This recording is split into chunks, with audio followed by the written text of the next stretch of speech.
ঢকুৱাখনত মাত্ৰ 400 টকাত উপলব্ধ হৈছে মোবাইল ফোন। 400 টকাত উপলব্ধ থাকিব এনে মোবাইল ষ্টৰত নতুন ফোন। আৰু অকল 400 টকাত যে ফোনটো পাব অকল তেনেকুৱা নহয়, ইয়াতে আপোনাৰ কভাৰ দুটা থাকিব, লগত হেডফোন থাকিব আৰু ঢেৰ কিবা কিবি আহিব।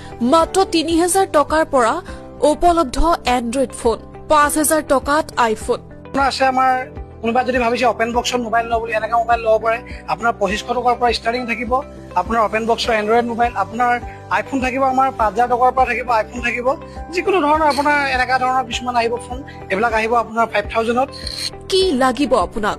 100 টকাতে উপলব্ধ গান শুনা স্পিকাৰ। অকল এনে মোবাইল ষ্টৰত যে আপোনাৰ অপেন বক্স বা ছেকেণ্ড হেণ্ড মোবাইলে বিকে তেনেকুৱা নহয়। এতিয়া এনে মোবাইল ষ্টৰত উপলব্ধ থাকিব আপোনাৰ সকলো ধৰণৰ নতুন মোবাইল, ৰেডমি, অপ্পো, ভিভ' যিকোনো ধৰণৰ মোবাইল উপলব্ধ থাকিব। আৰু তাৰ লগতে আপোনাক জনাই দিছো যে যিহেতু নৱবৰ্ষ আহিছে, নৱবৰ্ষৰ কাৰণে খুব ধুনীয়া ধুনীয়া সুন্দৰ বক্স লৈ আহিছো। ষ্টাৰ্টিং ফ্ৰম 100 টকা। 100 টকাৰ পৰা আপুনি যিমান দামী লাগে সিমান দামী বক্স পাব। কেৱল 50 টকাতে উপলব্ধ যিকোনো ফোনৰ কভাৰ